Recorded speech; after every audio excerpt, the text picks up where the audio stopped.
Las habilidades mágicas nativas del Nuevo Mundo. Es un término del cual se le denomina a ciertos poderes que están relacionados con la magia dentro del Nuevo Mundo y que predecedieron a la magia de nivel traída por los jugadores.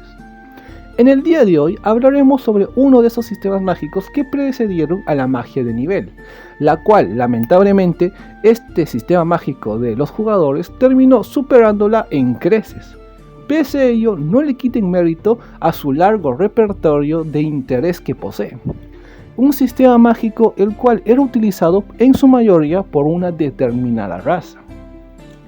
Un sistema mágico que se encargaba de apoyar la fortaleza, el filo de las herramientas, fortalecer las armaduras, agudizar el filo de las espadas. Un arte olvidado. El orgullo y la decadencia de la raza de los enanos. Las runas.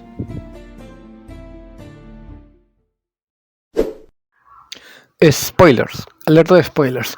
Si no están familiarizados con la serie de Overlord o sus diferentes versiones multimedia, recomiendo no seguir con el video, ya que posee spoilers, incluso para los que ya vieron el anime. Descripción. Las runas son letras imbuidas en magia, que pertenecen al sistema mágico conocido como Runecraft o herrería rúnica. Este método mágico es nativo del Nuevo Mundo, o sea, no pertenece al videojuego RPG no lineal de Yggdrasil, donde tú mismo creas tu propia historia, al igual que otros sistemas nativos como la magia salvaje y los árboles élficos. La herrería rúnica es un método mágico, entre comillas, exclusivo de una determinada raza, la cual es la raza de los enanos. Pongo entre comillas a exclusivo porque hay pequeñas ambigüedades que nos podrían dar a entender de que los enanos no son exclusivos de este sistema mágico. Pero esto ya se los dejaré para el apartado de curiosidades. Pero pasando a cosas más concretas, exactamente, ¿en qué consiste la artesanía rúnica? ¿En qué consiste la Runecraft? Bueno, en términos simples, este método mágico consiste en imbuir a un objeto con una letra mágica, la cual, como dije, se conoce como runa. Tras haber imbuido a un objeto con una runa, este ganará ciertas capacidades dependiendo del tipo de la runa que se utilice. Y claro está, mientras más runas se use, más fuerte será el efecto.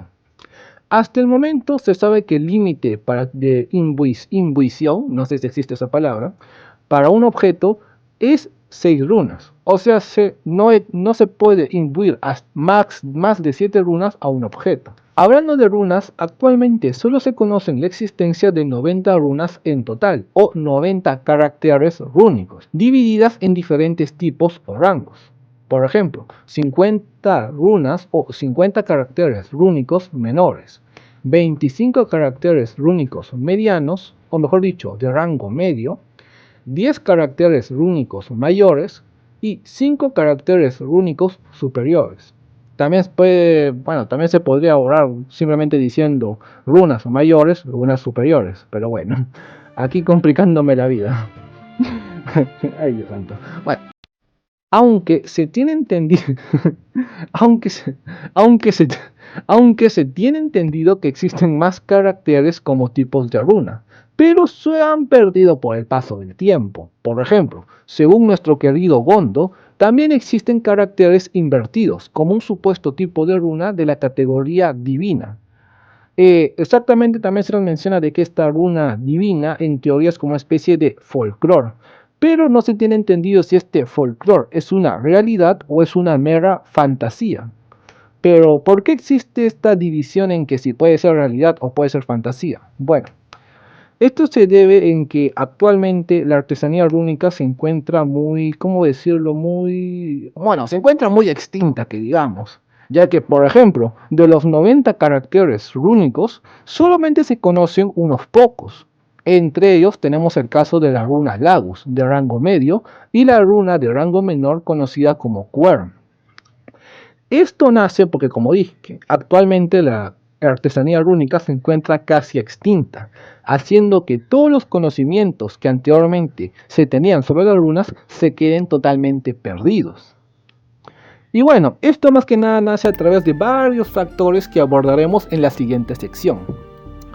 Ya para terminar, se sabe de que el reino hechicero de Ainsolgom es la única nación presentada que ha logrado monopolizar toda creación a partir de la artesanía rúnica o herrería rúnica, debido al hecho de que, en términos simples, agarró a todos los artesanos rúnicos que había y los puso bajo su nación, haciendo de que si alguien quisiera adquirir un producto hecho a partir de runas, tenga que ir necesariamente al reino hechicero. Y como un pequeño dato funny sobre esta monopolización es que Ainsolgom se la pasa pero fatal, ya que posee un pésimo marketing respecto a las runas. La decadencia de la herrería rúnica o la decadencia de la Runecraft. Bueno, esta magia de runas, herrería rúnica, artesanía rúnica, magia de runas, sistema mágico rúnico, ahora que me doy cuenta hay muchas formas para poder nombrar este sistema mágico. Bueno, el punto es que este sistema que poseían los enanos, como ya se mencionó, actualmente se está en desuso por diferentes factores, los cuales he decidido agruparlos en estos 4. El primero de ellos sería la magia de nivel, el segundo la producción del tiempo o tiempo de producción, la tercera los herreros rúnicos y la cuarta los dioses demonio. Y bueno, también hay una quinta que es en sí mi fastidio hacia cierto personaje que lo culpo de toda esta desgracia que tuvo la artesanía rúnica, pero eso ya lo hablaremos más adelante, todo en su momento. Iniciemos por el comienzo. El primer punto, la magia de nivel o tier magic. ¿Qué pasa con este sistema mágico que todo el mundo dentro del nuevo mundo es capaz de utilizar? Bueno, en sí el problema que tiene esta tier magic es justamente eso, que todo el mundo lo podía usar. Anteriormente en el nuevo mundo solo existían 2 sistemas mágicos capaces de mejorar mágicamente el equipamiento o bueno, los objetos. La magia salvaje, que por ejemplo tenemos la espada de Gases Eftronov y su anillo, que le permitía potenciar sus capacidades de guerrero. El otro sistema originario era la magia de las runas, la Runecraft.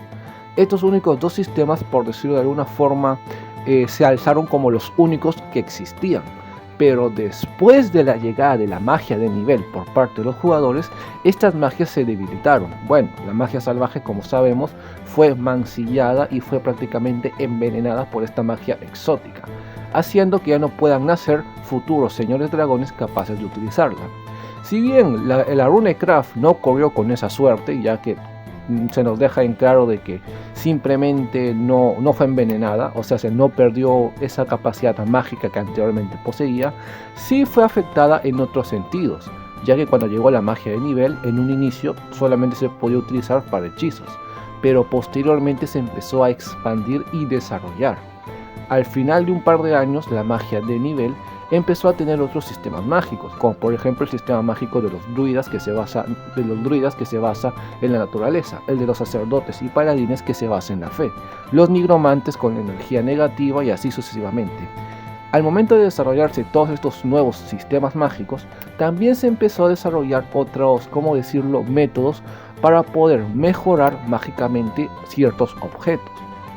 Por ejemplo, los paladines tienen espadas que están imbuidas de magia sagrada, las cuales llevan un proceso de un sacerdote que las imbuye con energía sagrada y así. Los nigromantes pueden imbuir energía negativa en ciertos objetos, volviéndolos nocivos. Y bueno, los druidas, por ejemplo, pueden imbuir toda su magia natural en una zona para poder mejorarla, o simplemente pueden imbuir toda su magia en un objeto para así poder potenciarlo, como un bastón druida. El punto es que al haber tantos nuevos sistemas y al tener tantos sistemas que prácticamente empezaron a hacer lo mismo que la artesanía rúnica, pero ahora con diferentes orientaciones, o sea, paladines que podían hacer daño no muertos que tenían objetos que dañaban a los vivos y así sucesivamente, hizo que del pedestal que se encontraba la herrería rúnica fuera desplazado a volverse uno del montón que existía. Aunque no todo fue malo, ya que al fin y al cabo la artesanía rúnica aún era rentable en ese momento, ya que bueno, se tiene el indicio de que el país de los enanos fabricó artesanía rúnica durante mucho tiempo. Recordemos, la magia de nivel llegó hace 600 años, pero recién los enanos dejaron de utilizar el arte de las runas hace 200 años, por lo que más o menos hubo un lapso de tiempo donde las runas aún eran rentables. Pero ¿qué fue lo que pasó? Bueno, aquí tenemos el segundo punto, que es sobre el tiempo de producción. No hay estimaciones oficiales ni mucho menos, solamente se nos dice de que para que un herrero rúnico pueda imbuir a un objeto unas determinadas runas, o sea, para que una runa quede incrustada en un objeto, tiene que pasar un periodo de tiempo prolongado, que si se pone a comparación con el proceso que un Magicaster de cualquier categoría intenta imbuir un hechizo en un objeto, prácticamente queda eclipsado, ya que el tiempo que se demora el Magicaster es mucho menor que el tiempo de producción de un objeto rúnico. Para hacer ejemplos un poco más con números, imagínense de que un herrero rúnico se demora un par de días en imbuir unas runas en una espada. Un par de días. Un Magicaster lo puede hacer en cuestión de horas en una sola espada. Y les digo a ustedes, ¿qué les parece más rentable? ¿Esperar varios días para que les fabriquen una espada mágica o esperar varios días para que un Magicaster les dé varias espadas mágicas? Dense una idea. Y bueno, ya que estamos hablando sobre los herreros rúnicos, tenemos que hablar sobre el tercer punto, que es prácticamente los titurios, los herreros rúnicos. ¿Qué pasa con ellos? ¿Cuál es el problema? ¿Por qué las personas que son capaces de utilizar la Runecraft se usan como un factor de su declive? Bueno, esto tiene una explicación muy simple. Y no es que los herreros rúnicos hayan querido que la Runecraft se viera abajo, no, nada por el estilo, sino que se debe que la categoría de herrero rúnico o artesano de runas era una clase de trabajo muy específica y muy especial, sin mencionar de que también era extremadamente rara y escasa. Para que se den una idea, ni siquiera tiene que ver el linaje de sangre, tiene que ver otros factores. Por ejemplo, nuestro querido Gondo es descendiente de su abuelo, que su abuelo era el máximo, si no me equivoco, era el más grande artesano de runas, ya que él creó el martillo de 6 runas, un objeto que hablaremos más adelante. Y su padre, o sea, el padre de Gondo, también era un gran maestro de runas. Pese a ello, Gondo jamás pudo heredar todo lo que viene siendo sus conocimientos de runas, ni su capacidad de producirlas, por lo que ni siquiera tiene que ver la descendencia en todo ese factor de esta clase de trabajo. Y ahora, si ni siquiera la descendencia puede heredarla, imagínense al momento de tratar de aprenderla. De un grupo de 10 herreros, solamente 1 o 2 serían capaces de poder aprender lo que viene siendo el arte de las runas, la Runecraft. Cosa que si lo comparamos igualmente con la cantidad de Magicasters capaces de mejorar mágicamente un objeto, bueno, también palidece, ya que, utilizando el mismo ejemplo de los 10 Magicasters, seguramente 4 o 5 serían capaces de imbuir su magia en un objeto. Al fin y al cabo es una cuestión de números, así que dense una idea. ¿Qué es preferible? ¿Tener a 2 herreros que simplemente se van a demorar semanas en crear 5 espadas encantadas, o tener un grupo de 5 Magicasters que en cuestión de un par de semanas ya te fabrican como 30 espadas mágicas? Es simplemente una cuestión de eficiencia. Algo que hizo que de lo desplazado que ya se encontraba la Runecraft, de ser el único a ser uno de los montón, pasara a volverse un sistema algo obsoleto. Y aquí entraría el punto más importante, el cuarto punto, las deidades malvadas. Aquí en este momento quiero hacer un pequeño hincapié, y es que se menciona que hace 200 años era la era dorada de la artesanía rúnica, ya que se dice que en ese periodo la artesanía rúnica estaba en su pico, y a su vez se dice que gracias a ese pico de artesanía rúnica, el reino de los enanos logró expandirse a otras naciones humanas a través del comercio de la ya mencionada magia rúnica. O sea, se le transportaban al imperio de Baharut, les transportaban una cantidad decente de armas rúnicas. Pero aquí quiero que se den una pequeña idea, y es que esto que se dice de la época dorada de la Runecraft, sinceramente pienso que no es así. Y es que dense una idea. El padre de Gondo poseía una capa de invisibilidad, el cual era prácticamente un tesoro que él poseía como maestro y artesano, y que le fue heredado a Gondo. Era un tesoro muy importante, pero quiero que dense la idea. La capa de invisibilidad que posee Gondo no es una capa de invisibilidad a través de la magia de la Runecraft, no, es su magia de nivel, por lo que en el reino de los enanos, incluso dentro de los herreros rúnicos, se utilizaba la magia de nivel. Así que dense una idea, el reino de los enanos trabajaba igualmente con la magia de nivel.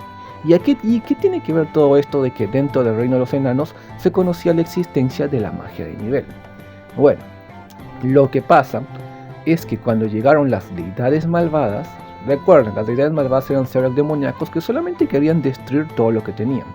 El reino de los enanos lamentablemente no fue una excepción a dicha regla. Llegó una deidad malvada, la cual, bueno, lo único que se sabe es que llegó, hizo mierda a la capital, mató a mucha gente y también mató a toda la realeza del reino de los enanos. Esto pasó en todas partes, pero ¿qué tiene que ver en especial con el reino de los enanos? Bueno, su destrucción también destruyó a las tres entidades, por decirlo de alguna forma, que poseían los conocimientos de las runas. Estas tres entidades eran toda la información escrita, véase por ejemplo libros o pergaminos con información de las runas, la realeza enana, la cual se nos deja implícito que poseían ciertos conocimientos ancestrales de las runas. O sea, la realeza de los enanos poseía conocimiento oculto sobre las runas. Y bueno, también tenemos a los herreros rúnicos, los cuales eran gente que poseía conocimientos de las runas a través de, su trabajo y su oficio. Estas tres entidades se quedaron totalmente diezmadas ante el ataque de la deidad malvada, ya que, por ejemplo, casi todos los textos sobre las runas se perdieron, ya que en el volumen 11 Gondo nos recalca que dentro del castillo real de los enanos se encontraba un libro que, era un libro muy importante, un libro que poseía bastante información sobre las runas. Y esto es algo curioso, porque necesariamente solo vas a ir a buscar un libro en específico y no un conjunto de libros. Eso es porque cuando la deidad malvada atacó, destruyó todas estas cantidades de texto que poseían información relevante sobre la runecraftia, dejando solo unos cuantos o en su defecto un solo libro, que al final se quedó almacenado dentro del palacio del país de los enanos. Ahora, la familia real prácticamente quedó diezmada, como dije. La deidad malvada no tuvo reparos en matar a toda la realeza. Bueno, entre comillas, ya que hubo un superviviente, pero este es un huevonazo que hablaremos un poco más adelante y también explicaré por qué lo desprecio a este superviviente de la realeza. Pero bueno, digamos que todos los conocimientos ancestrales de la realeza quedaron extintos. Y bueno, los herreros rúnicos fue el grupo en que menos se vio afectado, ya que hubo supervivientes. O sea, sí murieron muchos, pero al menos hubo supervivientes, que eso ya era algo. Ahora, ¿qué pasó con esto? La deidad malvada destruyó casi todos los textos, perdió toda la información de la realeza sobre las runas, pero aún tenían a los herreros rúnicos. El país de los enanos, utilizando los herreros rúnicos, hizo grandes trabajos con la artesanía rúnica, para así poder apoyar al resto del mundo con su magia ancestral, la magia de las runas. ¿Qué pasa? Y como mencioné anteriormente, el reino de los enanos agarró toda la acumulación de herramientas rúnicas que estaba trabajando y las exportó al imperio de Baharut. Lastimosamente, cuando el reino de los enanos se fue al reino de Baharut, se dieron cuenta de la triste realidad de las runas. O sea, en ese momento, en cuando fueron al reino del imperio de Baharut, se dieron cuenta de que la magia de nivel era la que reinaba.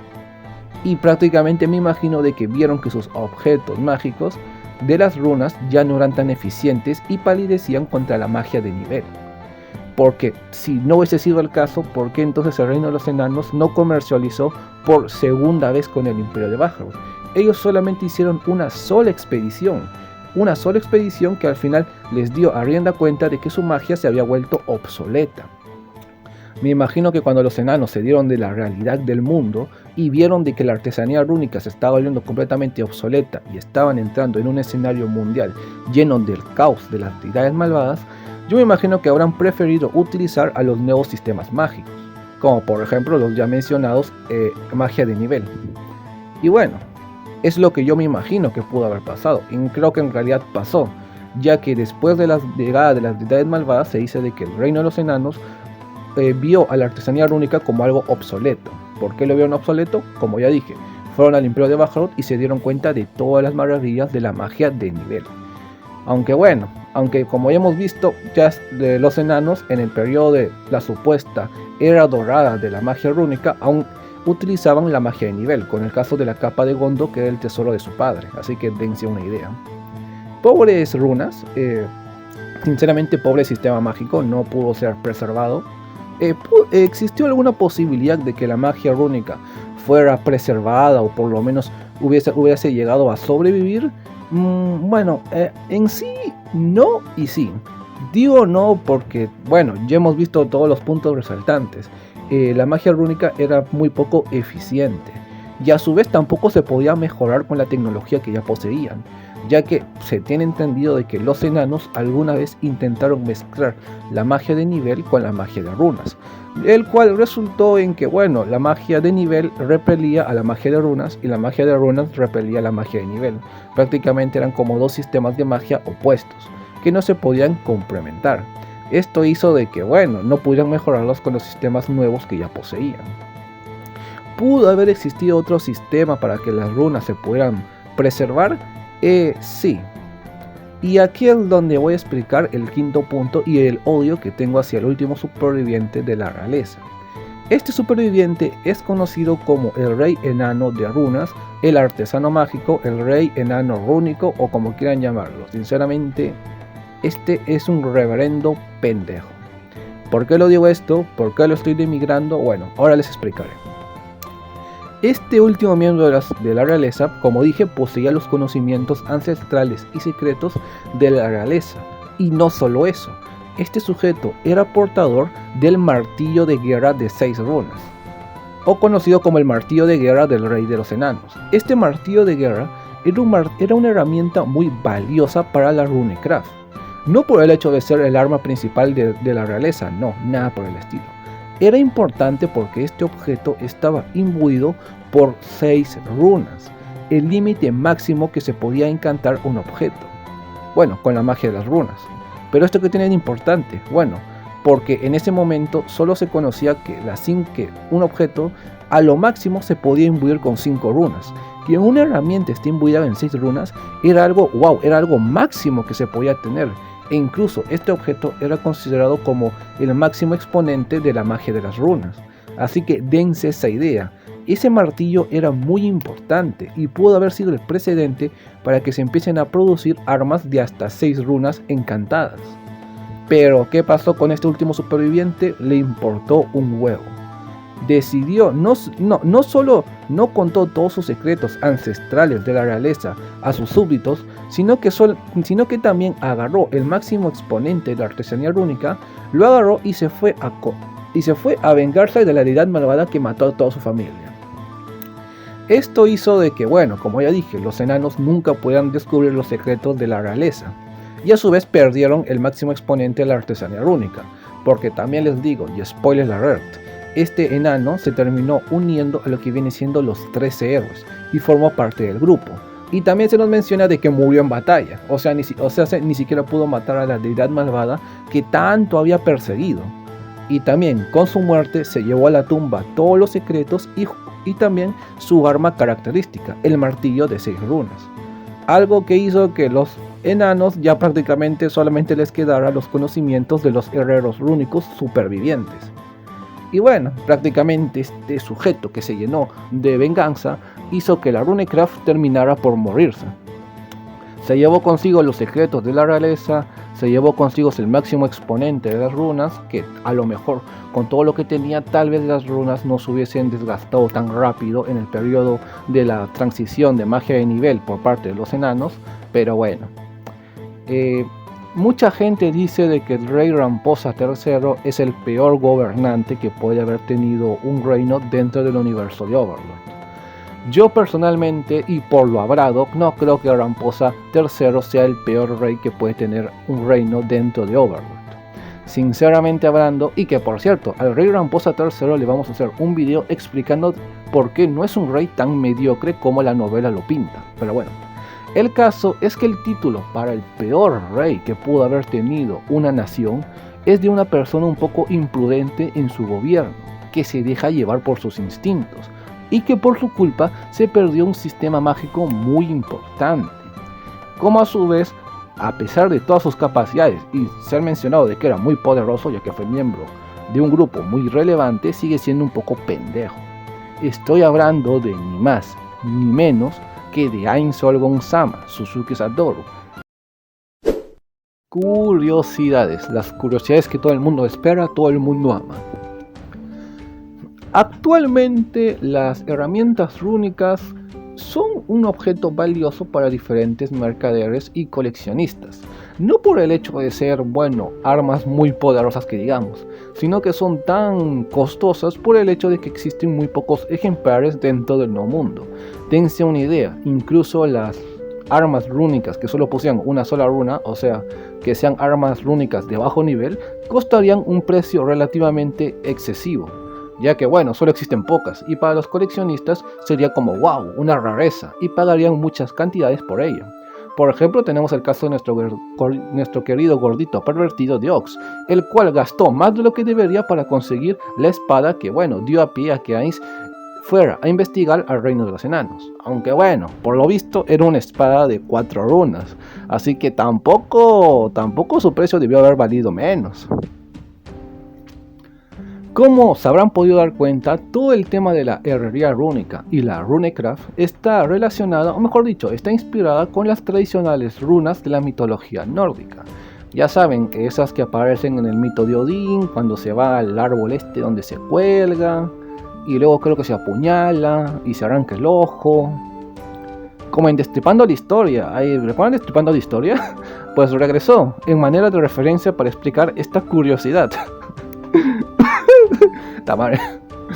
Como se mencionó anteriormente, las runas son incompatibles con la magia de nivel.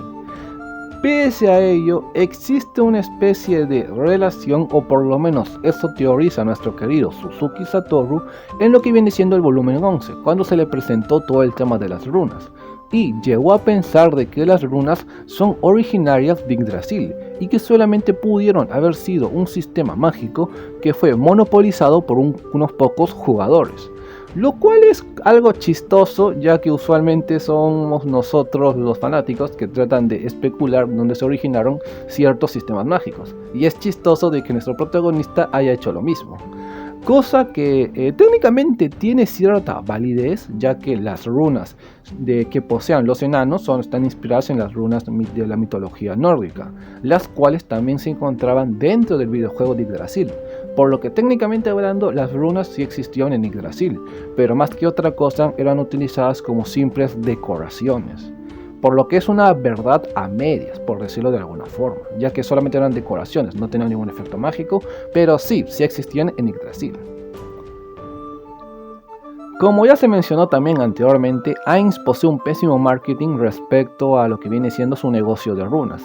Y es que a pesar de que su nación haya hecho esfuerzos para tratar de encontrar un mejor uso a la runecraft, todo este esfuerzo es en vano, ya que para empezar nuestro querido protagonista posee pésimo marketing. Y es chistoso, porque más o menos en varias ocasiones ha intentado de forma nula hacer publicidad sobre la herrería rúnica. Por ejemplo, cuando en el volumen 2 y 13 trató de publicitar la artesanía rúnica como una especie de que, wow, miren, Neya, nuestra querida Neya Baraja, nuestra querida sacerdotisa de ojos de ladrón, está utilizando un arco de runas, wow, un arco muy poderoso capaz de matar a los demonios de Yaldabaoth, wow, mírenlo. Y todo el mundo estaba como tipo, ¿qué poronga está hablando?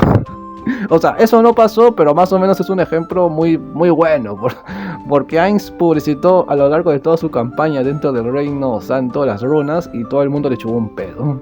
Y también la publicitó en lo que viene siendo el país de los elfos, pero eso fue un poquito también muy XD, porque los elfos como tal no conocen sistemas mágicos fuera de la magia de los druidas, y cuando vieron a la runecraft es como que simplemente, piola.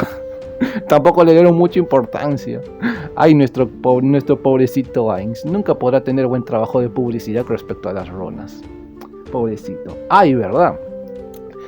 Otra curiosidad, que ya no es un poco una curiosidad reciente, más que nada, y creo que llegué a mencionarla anteriormente en este apartado, es que desde que Ainz instauró todo su campamento en Villa Carnet de los herreros rúnicos para poder mejorar y encontrar una forma eficiente para crear armas rúnicas, hasta el momento del volumen 16, en todo ese lapso de volúmenes, Ainz Olgón no consiguió ningún resultado concluyente. En resumidas cuentas, hasta ahorita no hay ningún progreso en toda la investigación que han realizado. Que pobre cosita fea, a Ainz no le funciona el marketing ni tampoco le funciona la producción. El negocio que tiene Ainz Olgón sinceramente es bien pésimo, gente.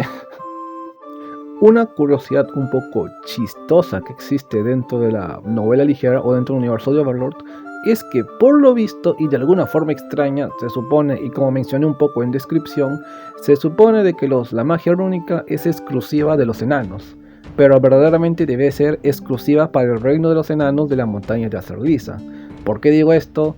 Porque firmemente hablando, siempre cuando se habla de las runas se refiere a este país como la única nación o el único lugar capaz de fabricarlas, nada más.